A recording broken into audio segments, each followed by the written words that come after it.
আসসালামু আলাইকুম, সাদিকা ছাড়া কুকিং থেকে আপনাদের সবাইকে স্বাগতম। আজকে আমার রেসিপি পালং শাক দিয়ে পুঁটি মাছ। তাহলে আমি আজকে দেখেন পুঁটি মাছ এবং পালং শাক রান্নার সময় কি দিচ্ছি সেটা আপনাদের আজকে দেখাবো।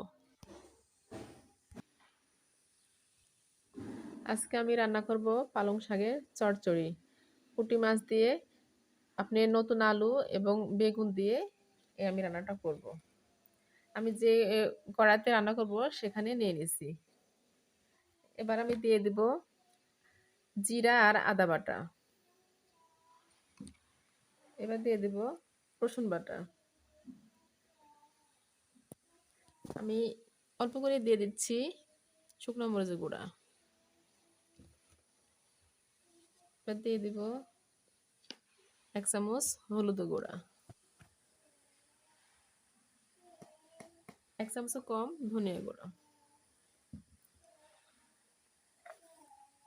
এবং স্বাদ মতো লবণ দিয়ে দিচ্ছি।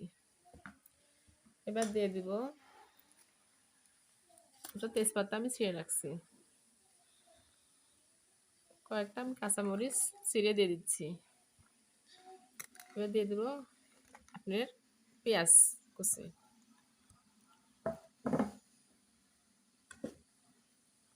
এবার দিয়ে দিব সরিষার তেল।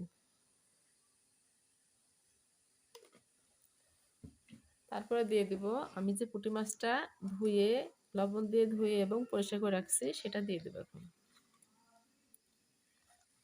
এটা দিয়ে আমি এখন মাখাই, এই রান্নাটা আসলে মাখাই করব, মাখায় চচ্চড়ি করব। এটা আমি এখন মাখাবো। এই রান্নাটা আপনি হাতে মাখায় করা লাগে। আপনি হাতে মাখা রান্নাটা করবেন, আপনি কষানো চেয়ে হাতে মাখান টেস্টটা বেশি, কারণ চচ্চড়িটা হাতে মাখালে বেশি স্বাদ বা টেস্ট হয়। দেখেন আমি হাতে মাখা রাখছি, আর আপনি যতটা মাখাতে পারবেন যতটা নরম হবে ততটাই আপনি ভালো হবে। আমি হালকা পরিমাণ পানিটা দিয়ে দেব, হালকা। এই পানিতে আমি আর পানি দেব না, এই এতটুকু পানিতে আমার রান্নাটা হয়ে যাবে চচ্চড়িটা।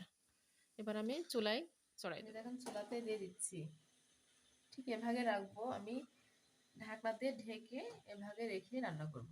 মাঝে মাঝে একটু আমি লেড়ে দেবো না, একটু ইয়াটা ঝাঁকিয়ে দেবো কড়াটা এভাবে। দেখেন আমি সারাটা উঠে নিছি। আমি দেখেন হালকা পানি দিয়েছিলাম, তাও ধান ঢাকনা দেওয়ার জন্য, কারণ এটা পালং শাক তো পানি ধান ছাড়ছে। দেখেন কতটা পানি বের হচ্ছে, ছাড়ে আসছে। আমি হালকা ভাগে একটু দেখেন লেড়ে দেবো, না ধরে যায়।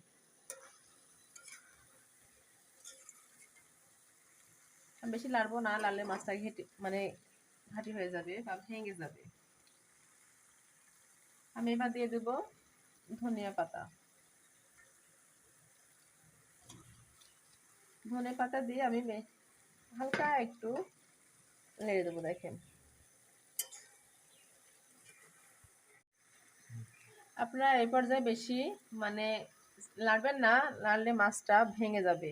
আমি এভাবে রেখে দেবো, আর ঢেকে দেবো না, কারণ ঢেকে দিলে আরো পানি ছড়াবে বা পানি বের হবে, আমার চচ্চড়িটা ঘাটি হয়ে যাবে বা ঝোল বের হয়ে যাবে। দেখেন আমি এভাবে রেখে দেবো।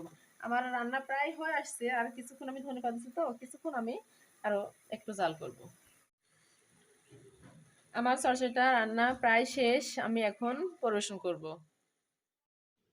ভিডিওটি ভালো লাগলে লাইক, কমেন্ট, শেয়ার এবং বেশি বেশি সাবস্ক্রাইব করবেন। আল্লাহ হাফেজ।